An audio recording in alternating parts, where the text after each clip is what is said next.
¿Qué es meditación? Decir algo acerca de la meditación es una contradicción de términos.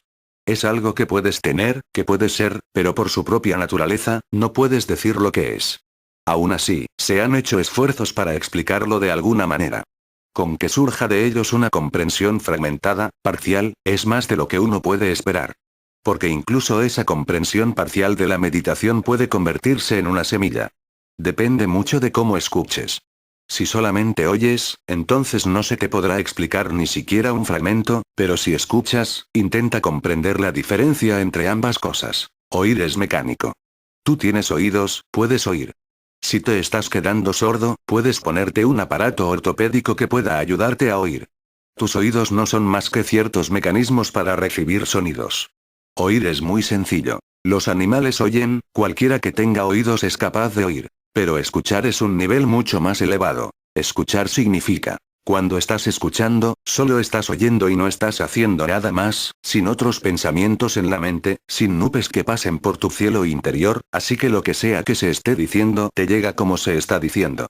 No hay interferencias desde la mente. No es interpretado por ti, por tus prejuicios. No está empañado por nada que, en ese momento, esté pasando dentro de ti. Porque todo eso son distorsiones. Normalmente no es difícil. Te las arreglas solamente oyendo, porque las cosas que estás oyendo conciernen a objetos comunes.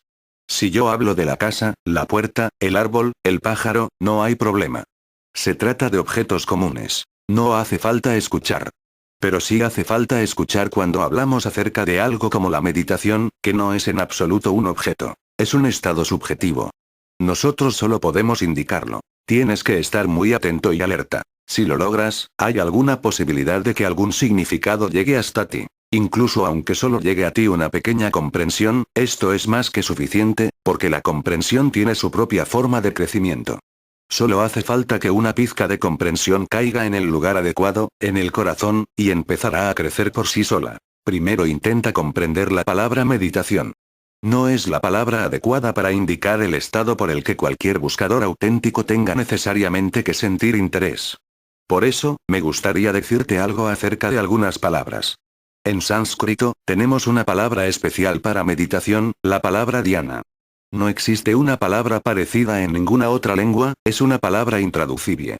Durante 2000 años se ha reconocido que esta palabra es intraducible por la sencilla razón de que nadie en ninguna otra lengua ha probado o experimentado el estado que denota. Así que esas lenguas no tienen la palabra. Una palabra solo se necesita cuando hay algo que decir, algo que designar. En español, hay 3 palabras. La primera, concentración. Yo he visto muchos libros escritos por personas bien intencionadas, pero no por personas que hayan experimentado la meditación. Siguen utilizando la palabra concentración para dhyana. Dhyana no es concentración. Concentración simplemente significa que tu mente se enfoca en un punto, es un estado de la mente. Normalmente, la mente se está moviendo de manera constante, pero si está moviéndose así, no puedes trabajar con ella en un asunto en concreto. Por ejemplo, en la ciencia se necesita concentración. Sin concentración no hay posibilidad de ciencia. No es sorprendente que la ciencia no haya evolucionado en Oriente, yo veo esas profundas conexiones internas, porque allí nunca se valoró la concentración. Lo que hace falta para la religión no es concentración, es otra cosa. La concentración es la mente enfocada en un punto. Tiene su utilidad, porque entonces puedes profundizar cada vez más en un determinado tema. Eso es lo que la ciencia está haciendo. Descubrir cada vez más acerca del mundo objetivo. Un hombre con una mente que siempre está dando vueltas por ahí no puede ser un científico. La virtud del científico es su capacidad de olvidarse de todo el mundo y poner toda su consciencia solamente en una cosa. Y cuando toda la consciencia se vuelca en una cosa, es casi como concentrar rayos a través de una lupa. Hasta puedes encender fuego. Esos rayos por sí solos no son capaces de hacer fuego porque están dispersos. Se están separando entre sí. Concentración significa que los rayos se unen, encontrándose en un punto. Y cuando muchos rayos se encuentran en un punto, tienen energía suficiente como para encender fuego. La consciencia tiene esa misma cualidad. Concéntrala y podrás penetrar más profundamente en los misterios de los objetos. Recuerdo una historia acerca de Thomas Alva Edison, uno de los más importantes científicos de América del Norte. Él trabajaba en algo con tal concentración que, cuando su mujer llegó con el desayuno, advirtió que estaba tan enfrascado que ni siquiera la había oído llegar. No la miró, ni siquiera se dio cuenta de que estaba allí. Ella sabía que ese no era el mejor momento para molestarlo. Sin duda el desayuno se enfriará, pero si lo molesto, se enfadará mucho. Una nunca sabe a qué atenerse. Así que simplemente dejó el desayuno a su lado para que cuando él regresara de su concentración, lo viera y se lo tomara. ¿Pero qué ocurrió? Entretanto, un amigo pasó por allí. También él encontró a Edison muy ocupado, vio el desayuno que se estaba enfriando y dijo, será mejor no molestarlo mientras trabaja. Me tomaré el desayuno, se está enfriando.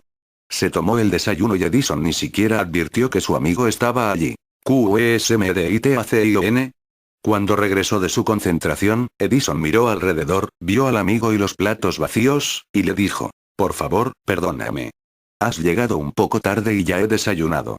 Obvio, porque los platos estaban vacíos, alguien se lo había comido, ¿y quién más podría haber sido? Tenía que haber sido él. El pobre amigo no sabía qué hacer. Estaba pensando que le daría una sorpresa a Edison, pero él se llevó una sorpresa mucho mayor cuando Edison le dijo, has llegado un poco tarde. Pero la mujer había estado observándolo todo. Entró y dijo, él no ha llegado tarde, el que ha llegado tarde has sido tú barra invertida, él se ha comido tu desayuno. Yo estaba observando, pero como veía que de todas formas se estaba enfriando, por lo menos alguien lo estaba aprovechando. Menudo científico. No comprendo cómo te las arreglas con la ciencia, continuó la mujer. Ni siquiera sabes quién se ha tomado tu desayuno, y encima le estás pidiendo perdón, has llegado un poco tarde, lo siento. La concentración siempre es un estrechamiento de la consciencia. Cuanto más estrecha llegue a ser, más poderosa será. Es como una espada capaz de cortar cualquier secreto de la naturaleza. Tienes que ser inconsciente de todo lo demás. Pero eso no es religión. Mucha gente lo ha malentendido. No solo en Occidente, sino también en Oriente. Se cree que la concentración es religión. Te da enormes poderes, pero esos poderes pertenecen a la mente. Por ejemplo, en 1920, el rey de Benares, en India, fue operado. Y por esa operación fue noticia en todo el mundo. Se negó a que se le administrara cualquier tipo de anestesia. Dijo, he hecho el voto de no tomar nada que me haga inconsciente, así que no se me puede aplicar cloroformo. Pero no tienen que preocuparse. Era una operación de gran calibre, iban a extirparle el apéndice. Ahora bien, extirparle un apéndice a alguien sin darle anestesia es realmente peligroso. Puedes matarlo. Es posible que no pueda soportar el dolor, porque el dolor tiene que ser terrible. Hay que abrir el abdomen. Hay que cortar el apéndice, hay que extirparlo. Llevará 1 hora, quizá 2. Y nunca se sabe en qué condiciones se encuentra el apéndice. Pero él no era un hombre corriente, si lo hubiera sido, podrían haberlo obligado, era el rey de Benares. Les dijo a los médicos, pero no se preocupen. Y allí estaban los mejores médicos que se podían conseguir en India. Incluso vino un experto de Inglaterra. Se reunieron en consulta. Ninguno estaba dispuesto a llevar a cabo esa operación, pero había que hacerla. De no ser así, el apéndice podía matar al hombre en cualquier momento. La situación era seria y ambas alternativas parecían ser graves. Si no se le operaba, podía morir. Si se le operaba sin que estuviera inconsciente, era algo que nunca se había hecho, no había ningún precedente. Pero el rey dijo, no me comprenden. No ha habido un precedente porque nunca antes han operado a un hombre como al que van a operar. Simplemente, denme mi libro de religión, el Srimad Bhagavad Gita. Lo leeré, y a los 5 minutos pueden empezar su trabajo. Una vez que yo esté inmerso en el Gita, podrán cortar cualquier parte de mi cuerpo. Yo ni siquiera me daré cuenta. Así que no hay ni que hablar del dolor. Dado que insistía, y como de todos modos sin la operación iba a morir, no se perdía nada intentándolo. Puede que tuviera razón. Él era muy famoso por sus prácticas religiosas. Así que se procedió. Leyó el Gita durante 5 minutos y luego cerró los ojos. El Gita cayó de sus manos, y llevaron a cabo la operación. Les llevó 1 hora y media. Era un caso bastante grave. Unas cuantas horas más y el apéndice podría haber estallado y haberlo matado. Le quitaron el apéndice, y el hombre estuvo plenamente consciente, en silencio, sin siquiera pestañear. Se hallaba en otro lugar. Esa fue la práctica de toda su vida. Simplemente leía durante 5 minutos, y ya estaba en la senda. Conocía el Gita de memoria, podía recitarlo sin el libro. Una vez que empezaba a meterse en el Gita, realmente se metía en él, su mente estaba allí. Dejaba su cuerpo por completo. La operación fue noticia en todo el mundo. Fue una operación poco común. Pero se cometió el mismo error. En todos los periódicos se decía que el rey de Benares era un gran hombre de meditación. Era un hombre de gran concentración, no de gran meditación. Él mismo se hallaba en la misma confusión, también él pensaba que había alcanzado el estado de meditación. No se trataba de eso. Es simplemente que tu mente está tan enfocada en una cosa que todo lo demás se sale de foco y no eres consciente de ello. No es un estado de presencia consciente, es un estado de consciencia que se estrecha. Se estrecha tanto que se concentra en un punto y todo lo demás queda fuera de ella. Así que antes de que te explique qué es la meditación, tienes que entender lo que no es. Primero, no es concentración. Segundo, no es contemplación. La concentración es sobre un punto. La contemplación tiene un campo más amplio. Estás haciendo contemplación de la belleza, hay miles de cosas bellas. Puedes ir pasando de una cosa hermosa a otra. Tienes muchas experiencias de belleza. Puedes ir de una experiencia a otra. Te has limitado al asunto en cuestión. La contemplación es una concentración más amplia, no se estrecha en un punto, pero está confinada a un tema. Puedes moverte, pero dentro de ese tema. La ciencia utiliza como método la concentración. La filosofía utiliza como método la contemplación. En la contemplación, también estás olvidando todo, excepto el tema tratado. El tema es mayor y tienes más espacio para moverte. En la concentración no hay espacio donde moverse. Puedes profundizar cada vez más, estrechar más y más, puedes afinar más y más, pero no tienes espacio para moverte. Por eso, los científicos son personas con la mente muy estrecha. Te sorprenderá que diga esto. Se suele pensar que los científicos son personas con mentes muy abiertas. No es el caso. En lo concerniente a su objetivo, tienen la mente absolutamente abierta. Están dispuestos a escuchar cualquier teoría contraria a las suyas, y además con absoluta imparcialidad. Pero excepto en ese tema en particular, tienen más prejuicios, son más intolerantes que el hombre corriente, común, por la sencilla razón de que nunca se han preocupado por ninguna otra cosa. Simplemente, han aceptado todas las creencias de la sociedad. Mucha gente religiosa presume de ello. Fíjate, se trata de un gran científico, ha recibido un premio Nobel, y esto y aquello, y viene a la iglesia todos los días. Se olvidan por completo de que el que viene a la iglesia no es el científico ganador del premio Nobel. Y de que ese hombre, excepto por su lado científico, es mucho más crédulo que nadie. Porque todo el mundo está abierto, disponible, piensa acerca de las cosas, compara qué religión es buena. Algunas veces también lee acerca de otras religiones, y tiene sentido común, algo de lo que los científicos carecen. Para ser científico tienes que sacrificar unas cuantas cosas. Por ejemplo, el sentido común. El sentido común es una cualidad común de la gente corriente. Un científico no es una persona común. Tiene un sentido no común. Con el sentido común, no puedes descubrir la teoría de la relatividad o la ley de la gravedad. Con el sentido común, puedes hacer todo lo demás. Por ejemplo, Albert Einstein manejaba cifras tan astronómicas que una sola cifra podía ocupar toda una página, con cientos de ceros. Pero se sumergía tanto en esas cifras, lo cual no es común, que se olvidaba de las cosas pequeñas. Un día subió a un autobús y le dio el dinero al conductor. El conductor le devolvió el cambio. Einstein lo contó y dijo, no es correcto, me está timando. Devuélvame el cambio que corresponde. El conductor volvió a contar el cambio y le dijo, señor, parece que no sabe contar. Einstein recuerda, cuando me dijo, señor, no sabe contar, simplemente cogí el cambio. Me dije a mí mismo, será mejor estarse callado. Si alguien oyera que no sé contar, y además viniendo de un conductor de autobús. ¿Qué he estado haciendo durante toda mi vida? Números y números, no sueño con otra cosa. No aparecen mujeres, no aparecen hombres, solo números. Pienso en números, sueño con números, y este idiota me dice que no sé contar. Cuando regresó a su casa, le dijo a su mujer, cuenta este cambio. ¿Es correcto? Ella lo contó y dijo, el cambio es correcto. Entonces, él exclamó, Dios mío. Eso quiere decir que el conductor tenía razón. Quizá no sepa contar. Quizá solo pueda operar con cifras inmensas. Las cifras pequeñas han desaparecido de mi mente por completo. Un científico perderá inevitablemente su sentido común. Lo mismo le sucede al filósofo. La contemplación es más amplia, pero aún está sujeta a un determinado tema. Por ejemplo, una noche Sócrates estaba pensando en algo, uno nunca podrá saber en qué, al lado de un árbol, y se sumergió tanto en su contemplación que no se dio cuenta en absoluto de que estaba nevando. Y lo encontraron por la mañana casi congelado. La nieve le llegaba a las rodillas, y estaba ahí de pie con los ojos cerrados. Estaba casi al borde de la muerte. Incluso su sangre debía estar empezando a congelarse. Lo trajeron a casa. Le dieron un masaje, le dieron alcohol, y de algún modo recuperó los sentidos. Le preguntaron: ¿qué estabas haciendo ahí, de pie al aire libre?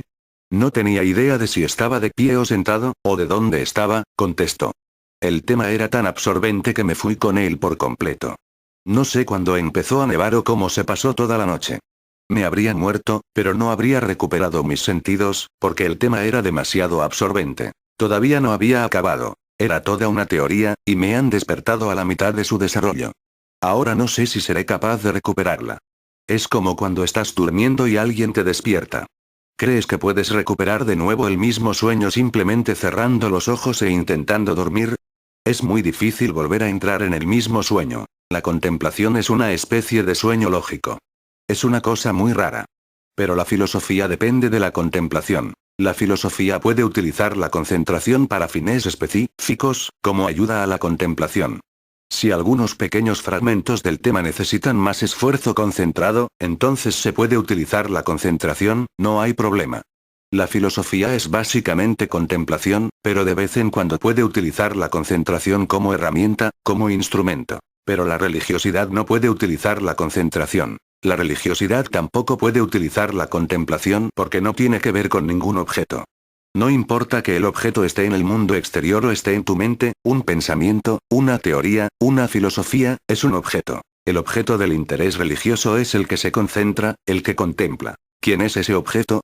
Ahora bien, no puedes concentrarte en él. ¿Quién se concentrará en él? Tú eres él. No puedes contemplarlo porque ¿quién va a contemplar? No puedes dividirte a ti mismo en dos partes y poner una parte enfrente de tu mente, y que la otra parte empiece a contemplarla. No hay posibilidad de dividir tu conciencia en dos partes. Y aunque existiera alguna posibilidad, que no hay ninguna, pero aunque solo para seguir el razonamiento yo admitiera que hay alguna posibilidad de dividir la conciencia en dos, entonces el que contempla al otro eres tú, pero el otro no eres tú. Tú nunca eres el otro. En otras palabras, tú nunca eres el objeto. Tú eres irremediablemente el sujeto. Entonces, no hay manera de convertirte en un objeto. Es como un espejo. El espejo puede reflejarte, el espejo puede reflejar todas las cosas del mundo, pero ¿puedes hacer que el espejo se refleje a sí mismo? No puedes poner ese espejo enfrente de sí mismo. Cuando lo hayas puesto enfrente de sí mismo, ya no estará allí. El espejo no puede reflejarse a sí mismo. La conciencia es exactamente un espejo. Puedes utilizarla como concentración para algún objeto. Puedes utilizarla como contemplación para algún tema. La palabra española meditación tampoco es la palabra adecuada, pero mientras no haya otra palabra, tendremos que utilizarla, hasta que la palabra Dhyana sea aceptada en la lengua española al igual que ha sido aceptada en la china, en la japonesa, debido a que la situación en esos países era la misma. Cuando, hace 2000 años, los monjes budistas entraron en China, intentaron con ahínco encontrar una palabra con la que pudieran traducir la palabra Dhyana. Gautama el Buda nunca utilizó el sánscrito como su lengua. Él utilizaba el lenguaje de la gente común. Su idioma era el pali. El sánscrito era la lengua del clero, de los brahmines, y una de las partes básicas de su revolución consistía en que el clero debería ser derrocado. No tenía ninguna razón de ser. El hombre puede conectarse directamente con la existencia, no tiene que hacerlo a través de un agente. De hecho, no puede hacerlo a través de un mediador. Puedes comprenderlo fácilmente. No puedes amar a tu novia, a tu novio, a través de un intermediario. No le puedes decir a alguien: toma $10. Lo único que tienes que hacer es ir y amar a mi mujer por mí. Un sirviente no puede hacerlo, nadie puede hacerlo por ti. Solo puedes hacerlo tú. El amor no se puede hacer a través de un sirviente. De otra forma, los ricos no se molestarían con un asunto tan engorroso. Tienen suficientes sirvientes, suficiente dinero, podrían simplemente mandar a un criado. Podrían encontrar los mejores sirvientes, ¿por qué tendrían que molestarse ellos mismos? Pero hay algunas cosas que tienes que hacerlas tú mismo. Un criado no puede dormir por ti, un criado no puede comer por ti. ¿Cómo va un sacerdote, que no es otra cosa que un criado, a mediar entre tú y la existencia, o Dios, o la naturaleza, o la verdad? El Papa incluso ha dicho que intentar tener un contacto directo con Dios se considera un pecado, un pecado. Tienes que contactar con Dios a través de un sacerdote católico iniciado apropiadamente. Todo debe ir por los canales apropiados. Hay una determinada jerarquía, cierta burocracia. No puedes saltarte al obispo, al papa, al sacerdote. Si te los saltas, entonces estarás entrando directamente en la casa de Dios. Eso no está permitido, es un pecado. Realmente me sorprendió que este papa polaco tuviera la cara de decir que esto es un pecado, que el hombre no tiene el derecho de nacimiento a conectar con la propia existencia o verdad. También para eso necesita la agencia apropiada. ¿Y quién tiene que decidir cuál es la agencia apropiada? Hay 300 religiones y todas tienen su burocracia, sus canales apropiados. Y todas dicen que las otras 299 son falsas. Pero el clero solo puede existir si se hace a sí mismo absolutamente necesario. Es absolutamente innecesario, pero tiene que imponerse sobre ti como algo inevitable. Cuando recibí el mensaje de que cualquier esfuerzo por hacer un contacto directo con Dios es pecado, me pregunté qué habría estado haciendo Moisés. Fue un contacto directo. No hubo mediador, no había nadie presente. No hubo ningún testigo ocular de que Moisés se encontrara con Dios en el arbusto en llamas. Según el Papa polaco, estaba cometiendo un gran pecado. ¿Quién era el agente de Jesús? Le habría hecho falta una agencia. También él estaba intentando contactar con Dios directamente, rezando. Y no le pagaba a otro para que rezara por él, rezaba a él mismo. No era obispo, ni cardenal, ni papa. Tampoco Moisés era obispo, ni cardenal, ni papa. Según el Papa polaco, ellos eran pecadores. La verdad es que investigar en la existencia, en la vida, en todo esto, es un derecho de nacimiento. La contemplación es teórica, puedes dedicarte a teorizar. Pero también se lleva tu sentido común. Por ejemplo, Immanuel Kant fue uno de los mayores filósofos que ha producido el mundo. Permaneció toda su vida en la misma ciudad, por la sencilla razón de que cualquier cambio perturbaba su contemplación. Casa nueva, gente nueva, todo tenía que estar exactamente igual para que él pudiera contemplar en total libertad. Nunca se casó. Una mujer incluso se lo ofreció, pero él contestó: tendré que pensarlo. Quizá esa sea la única respuesta de ese tipo. Normalmente el que propone es el hombre. Ella debe haber esperado suficiente tiempo, y cuando se dio cuenta de que ese hombre no se lo iba a proponer, ella se lo propuso a él. ¿Y qué contestó él? Tendré que pensarlo. Durante 3 años, analizó todos los puntos a favor y en contra del matrimonio. Y el problema radicaba en que eran iguales, equilibrados, se anulaban entre sí. Así que después de 3 años, fue a llamar a la puerta de la casa de la mujer para decirle: es difícil para mí llegar a una conclusión, porque ambas partes son igualmente válidas, con el mismo peso, y yo no puedo hacer nada a no ser que una alternativa me parezca más lógica, más científica, más filosófica que la otra. Así que por favor, perdóname. Y puedes casarte con otra persona. El padre abrió la puerta. Kant le preguntó por la hija. El padre le contestó: has llegado demasiado tarde. Se ha casado, incluso ya tiene un hijo. Menudo filósofo. Vienes a darle la respuesta 3 años después. Kant dijo: de todas formas, la respuesta no era un sí. Pero puede transmitirle a su hija mi incapacidad para decidir. Me ha resultado duro decidirme, pero tengo que ser justo. No puedo engañarme a mí mismo poniendo solamente las razones favorables y desechando las desfavorables. No puedo engañarme a mí mismo. Pues bien, este hombre solía ir a enseñar a la universidad todos los días exactamente a la misma hora. La gente solía poner sus relojes en hora al verlo pasar. Podías estar seguro al segundo. Se movía como las manillas de un reloj. Su criado no solía decirle: señor, su desayuno está servido, sino: señor, son las 7:30. No hacía falta decir que era la hora de la comida, simplemente: señor, son las 12:30. Solo había que decir la hora. Todo era fijo. Estaba tan absorto en su filosofía que se hizo dependiente. Casi un sirviente de su propio sirviente, porque el sirviente podía amenazarlo en cualquier momento, diciendo: me marcho. Y el sirviente sabía que Kant no podía permitirse dejarle ir. Durante unos días, ocurrió que al amenazarlo, Kant dijo: sí, te puedes marchar. ¿Te crees que eres demasiado importante? ¿Crees que no puedo vivir sin ti, que no puedo encontrar otro sirviente? El sirviente le contestó: inténtelo. Pero con el otro sirviente la cosa no funcionó, porque no tenía idea de que había que anunciar la hora.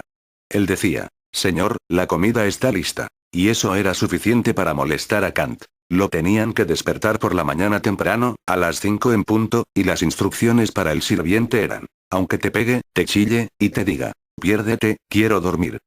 No tienes que marcharte.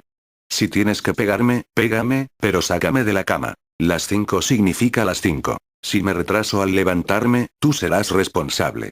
Tienes absoluta libertad para hacer lo que quieras. Y yo no puedo decir nada, porque algunas veces hace mucho frío y tengo mucho sueño, pero solo es algo momentáneo. Tú no tienes que preocuparte por ello. Tienes que seguir el reloj y mis órdenes, y en ese momento en que estoy dormido, no tienes que hacer caso de nada de lo que diga. Puede que diga, vete. Ya me levanto. No tienes que irte, tienes que sacarme de la cama a las 5 en punto. A menudo solían pelear, y el sirviente solía pegarle y obligarlo a salir de la cama. Pues bien, un nuevo criado no podía hacer eso, pegar al señor. E incluso la propia orden parecía absurda. Si quiere dormir, duerma. Si quiere levantarse, levántese. Yo lo puedo despertar a las 5 en punto, pero me parece extraño que tenga que haber esta lucha. Así que ningún sirviente sobrevivió. Kant tuvo que ir de nuevo al mismo sirviente y pedirle, regresa. Y por favor, no te mueras antes que yo, si no me suicidaré.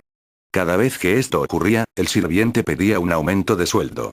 Y así es como continuó la situación. Un día, cuando Kant iba a la universidad, estaba lloviendo y uno de sus zapatos se quedó atascado en el barro. Dejó el zapato allí porque si intentaba recuperar el zapato llegaría unos segundos tarde, y eso no era posible. Entró en la clase con un solo zapato. Los estudiantes lo miraron. ¿Qué ha sucedido? Le preguntaron. ¿Qué ha sucedido? Contestó él, simplemente que un zapato se me ha quedado atascado en el barro, pero yo no puedo llegar tarde. Mucha gente pone en hora sus relojes conmigo. Mi zapato no es tan importante. Lo recuperaré cuando vuelva a casa porque, ¿quién va a robar un zapato solo? Pues bien, esta gente ha perdido su sentido común. Están viviendo en un mundo diferente. Y en lo concerniente a su trabajo teórico, es un gran lógico. No puedes encontrar ni una grieta en su lógica. Pero en su vida, eso es simplemente demencia. Alguien compró la casa al lado de la suya, y Kant se puso enfermo, muy enfermo. Los médicos no podían descubrir cuál era el problema porque aparentemente no había enfermedad alguna, pero Kant estaba casi al borde de la muerte, sin ninguna razón en absoluto. Uno de sus amigos vino a verlo y le dijo, no hay problema. Por lo que puedo ver, alguien se ha mudado a la casa de al lado, y ha dejado crecer los arbustos, así que la ventana de Kant está cubierta. Y parte de su estricto horario era mirar la puesta del sol a través de la ventana al atardecer. Ahora los arbustos han crecido demasiado, han cubierto la ventana. Esa es la causa de su enfermedad y nada más. Su horario ha sido alterado, su vida ha sido perturbada por completo. Kant se levantó y dijo, también yo pensaba que algo estaba mal. ¿Por qué estoy enfermo? Porque los médicos dicen que no hay enfermedad y sin embargo yo estoy al borde de la muerte. Tienes razón, son esos arbustos. Desde que han crecido esos arbustos, no he visto la puesta del sol. Y he estado echando algo de menos, pero no sabía qué era. Hablaron con los vecinos, y no pusieron pegas. Si un filósofo tan ilustre se va a morir simplemente por unos arbustos, cortaron los arbustos y al día siguiente, Kant estaba completamente recuperado. Su horario había sido perturbado. Si era perfecto, entonces él estaba completamente libre para contemplar. Él quería que la vida fuera casi como un robot para que su mente estuviera completamente libre de los asuntos ordinarios, mundanos. Pero la religiosidad no es contemplación, no es concentración, es meditación. Pero la meditación tiene que ser entendida con el significado de la palabra dhyana, porque la palabra española meditación también da una noción errónea. Primero, intenta entender lo que quiere decir en el propio idioma español, porque cuando dices meditación, te pueden preguntar, ¿sobre qué? ¿Sobre qué estás meditando? Tiene que haber un objeto. La propia palabra hace referencia a un objeto, estoy meditando acerca de la belleza, acerca de la verdad, acerca de Dios. Pero no puedes decir simplemente, estoy meditando. La frase está incompleta en español. Tienes que decir sobre qué. ¿Sobre qué estás meditando? Y ese es el problema. Dhyana significa yo estoy en meditación, ni siquiera meditando. Si te acercas aún más, entonces yo soy meditación. Ese es el significado de dhyana. Así que cuando en China no pudieron encontrar ninguna palabra, tomaron prestada la palabra budista jhana. Buda utilizaba jhana barra invertida, es una transformación en Pali de dhyana. Buda utilizaba el lenguaje de la gente como parte de su revolución, porque decía, la religión tiene que utilizar el lenguaje común, ordinario, para que, simplemente, el clero pueda ser abandonado. No hay la menor necesidad de él. La gente comprende las escrituras, la gente comprende los sutras, la gente comprende lo que está haciendo. No hace ninguna falta un sacerdote. El sacerdote es necesario porque utiliza un lenguaje que la gente no puede utilizar. Él va reforzando la idea de que el sánscrito es la lengua divina y no a todo el mundo se le permite leerlo. Es un lenguaje especial, igual que el de los médicos. ¿Has pensado alguna vez en ello? ¿Por qué los médicos prescriben con palabras latinas y griegas? ¿Qué clase de tontería es esa? Ellos no saben griego, no saben latín, pero sus medicinas y el nombre de sus medicinas siempre son en griego y en latín. Es el mismo truco que el del clero. Si escribieran en el lenguaje común de la gente no podrían cobrar tanto como cobran, porque dirías, esta prescripción, ¿me estás cobrando $20 por esta prescripción? Y tampoco los químicos, los farmacéuticos, podrían cobrar mucho dinero, porque saben que la misma cosa se puede conseguir en el mercado por $1, y están cobrando $50. Pero en latino o en griego no sabes lo que es. Si escriben cebolla, entonces dirás, ¿estás bromeando? Pero si lo escriben en latino o en griego, no sabes de qué se trata. Solo ellos o los químicos lo saben. Y su forma de escribir también es importante. Tiene que estar escrito de tal manera que tú no puedas leerlo. Si lo puedes leer, quizá consultes un diccionario y descubras lo que significa. Tiene que estar lo bastante ilegible como para que no puedas descifrar de qué se trata. Buda se revolvió contra el sánscrito y utilizó el pali. En pali, Dhyana es Jhana. Jhana llegó a China y se convirtió en Chan. Ellos no tenían una palabra propia, así que adoptaron la palabra Jhana. Pero en cada lengua, la pronunciación cambia irremediablemente. Se convirtió en Chan. Cuando llegó a Japón, se convirtió en Zen. Pero es la misma palabra, Dhyana. Y estamos utilizando la palabra meditación en el sentido de Dhyana, así que no es algo sobre lo que meditas. En español, es algo situado entre la concentración y la contemplación. La concentración se reduce a un punto. La contemplación tiene un área amplia, y la meditación es un fragmento de esa área. Cuando estás contemplando un determinado asunto, hay unas cuantas cosas que necesitan más atención. Entonces meditas. Eso es lo que significa meditación en español. Concentración y contemplación son los dos polos. La meditación está justo en el medio. Pero no estamos utilizando la palabra en ese sentido, le estamos dando un significado completamente nuevo. Te contaré una historia que a mí siempre me ha encantado, que explicará qué es meditación. 3 hombres salieron a dar un paseo matutino. Vieron a un monje budista en la colina, y como no tenían nada que hacer, empezaron a discutir acerca de lo que el hombre estaba haciendo. Uno dijo, por lo que puedo ver desde aquí, está esperando a alguien. Quizá un amigo se ha quedado atrás y está esperándolo.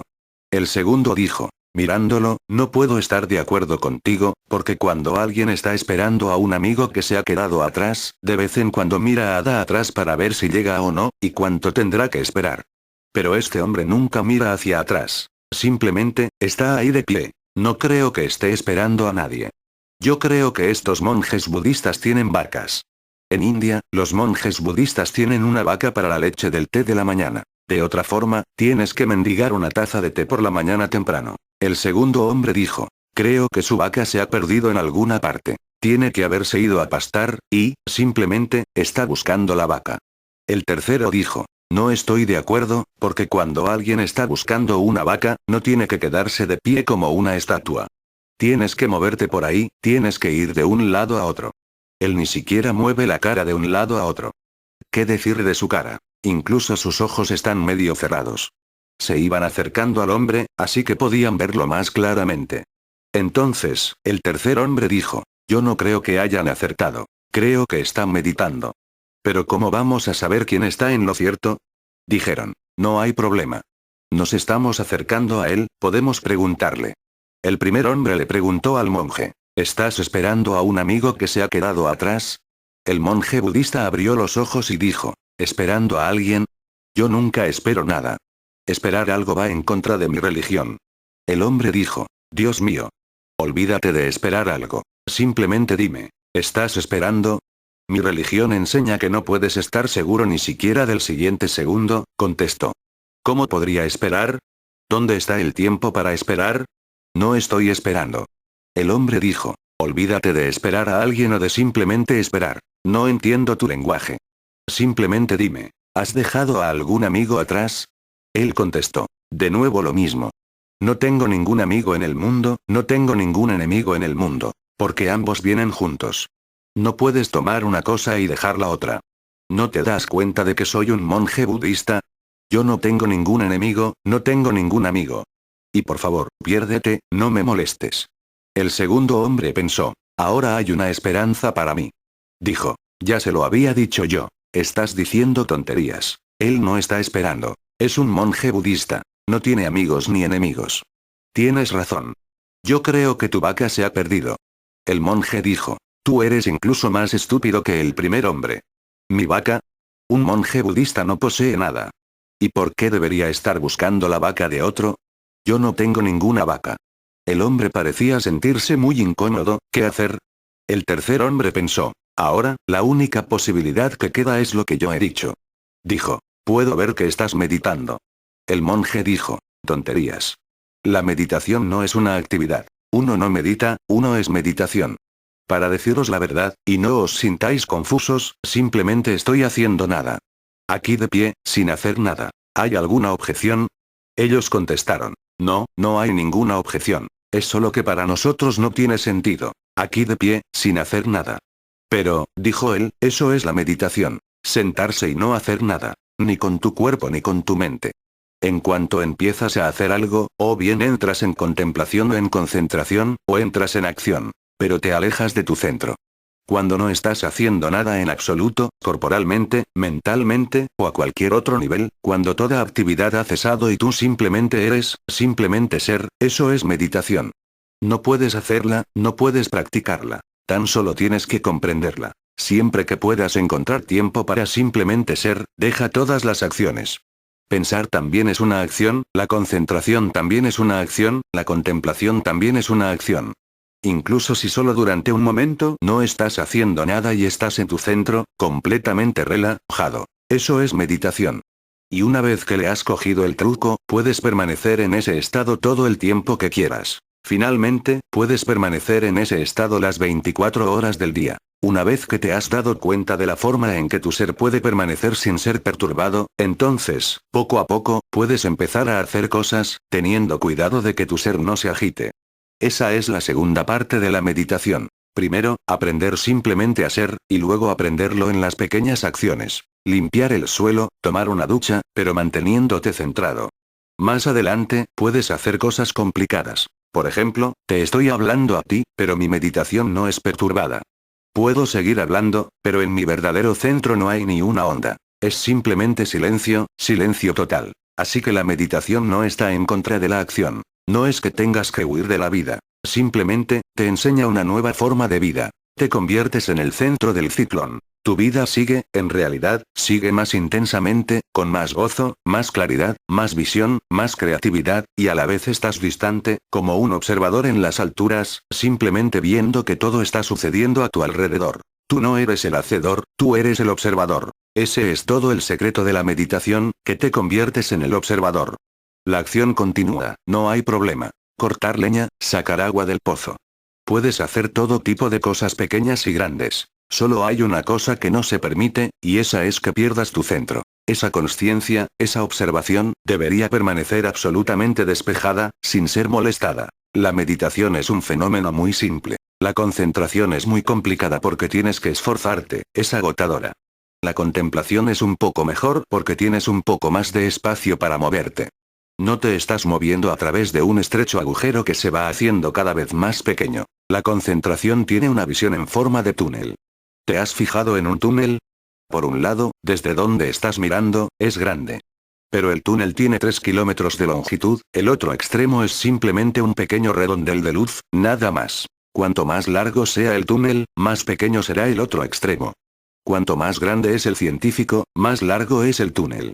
Él se tiene que enfocar, y enfocarse implica siempre tensión. La concentración no es natural para la mente. La mente es un vagabundo.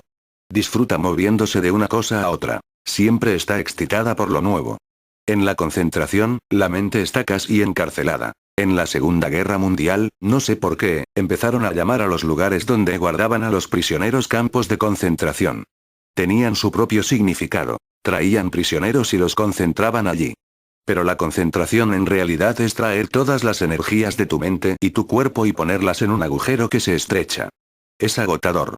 La contemplación tiene más espacio para jugar, para moverse, pero todavía es un espacio limitado, no ilimitado. La meditación, para mí, tiene todo el espacio, toda la existencia a su disposición.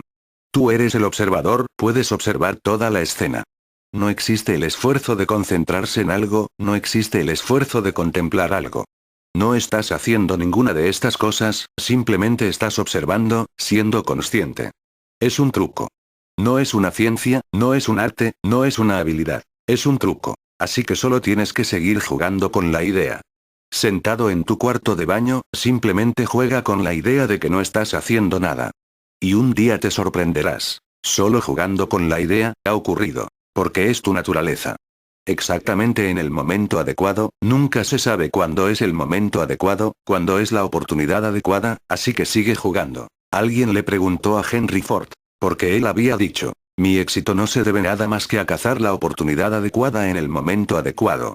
La gente o bien piensa en las posibilidades que hay en el futuro, que no puedes agarrar, o en las oportunidades que han pasado. Cuando se han ido y solo queda el polvo en el camino, se dan cuenta de que la oportunidad ha pasado. Alguien le preguntó, pero si no piensas en una oportunidad en el futuro y no piensas en una oportunidad que ha pasado, ¿cómo vas a agarrarla cuando llegue? Hay que estar preparado. Él contestó, preparado, no, simplemente tienes que estar saltando. Uno nunca sabe cuándo se puede presentar. Cuando aparezca, simplemente salta sobre ella. Lo que dijo Henry Ford tiene un enorme significado. Él dice, tú simplemente sigues saltando. No esperes. No te preocupes de si hay una oportunidad o no. Simplemente sigue saltando. Uno nunca sabe cuándo llega. Cuando llegue, salta sobre ella y márchate. Si sigues buscando en el futuro, ¿cuándo va a llegar la oportunidad? El futuro es impredecible. Si esperas, pensando, cuando llegue la agarraré, para cuando te des cuenta de que está ahí, se habrá ido. El tiempo vuela, rápidamente, allí solo quedará el polvo. Es mejor que te olvides de las oportunidades y que aprendas a saltar, así cuando lleguen. Eso es lo que yo te digo. Sigue jugando con la idea. Estoy utilizando la palabra jugar, porque no soy un hombre serio y mi enfoque de la religión no es serio. Simplemente, sigue jugando. Y tienes suficiente tiempo. En cualquier ocasión, acostado en la cama, si no te duermes, juega con la idea. ¿Por qué preocuparse por el sueño? Vendrá cuando venga. No puedes hacer nada para provocarlo, no está en tus manos, así que ¿por qué preocuparse por él? Si algo no está en tus manos, olvídate de ello. Este momento está en tus manos, ¿por qué no utilizarlo? Acostado en tu cama, en una fría noche bajo tu manta, a gusto y disfrutando, simplemente, juega con la idea. No tienes que sentarte en la postura del loto. En mi enfoque de la meditación, no hace falta que te tortures a ti mismo en ningún sentido. Si te gusta la postura del loto, bueno, te puedes sentar así. Pero los occidentales vienen a India y les cuesta 6 meses aprender a sentarse en la postura del loto, y están torturándose a sí mismos. Y creen que cuando han aprendido la posición del loto, han conseguido algo. Toda India se sienta en la postura del loto. Nadie ha conseguido nada. Es simplemente su forma natural de sentarse. En un país frío, necesitas una silla donde sentarte, no puedes sentarte en el suelo. En un país cálido, ¿quién se preocupa por una silla? Te sientas en cualquier parte. No se necesita ninguna postura especial, no se necesita ningún momento en especial. Hay personas que piensan que hay momentos especiales. No, para la meditación no. Cualquier momento es un momento adecuado. Simplemente, tienes que estar relajado y jugando. Y si no ocurre, no importa. No te sientas triste, porque yo no estoy diciendo que ocurrirá hoy, o mañana, o dentro de 3 o 6 meses. No te estoy creando ninguna expectativa, porque eso se convertiría en una tensión en tu mente. Puede ocurrir cualquier día, puede que no ocurra. Todo depende de lo juguetón que seas. Empieza a jugar. En la bañera, cuando no estés haciendo nada, ¿por qué no jugar? Bajo la ducha no estás haciendo nada, la ducha está haciendo el trabajo.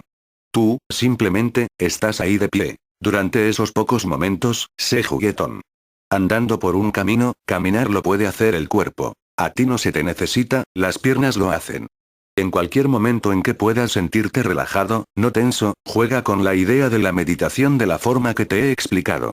Tan solo estate en silencio, centrado en ti mismo, y algún día, y solo hay 7 días, no te preocupes. Así que en lunes, martes, miércoles, jueves, viernes, sábado, o por lo menos en domingo, en uno de los 7 días, algún día va a ocurrir. Disfruta con la idea y juega con ella tantas veces como puedas. Si no ocurre nada, yo no te estoy prometiendo nada, está perfectamente bien, has disfrutado. Has jugado con la idea, le has dado una oportunidad. Sigue dándole una oportunidad. Henry Ford dijo. Sigue saltando y cuando llegue la oportunidad, salta sobre ella. Yo digo justo lo contrario. Sigue dándole una oportunidad a la meditación, y cuando llegue el momento adecuado y tú estés relajado y abierto, ella saltará sobre ti. Y una vez que la meditación salta sobre ti, nunca se va. No hay manera. Así que piénsatelo 2 veces antes de empezar a jugar.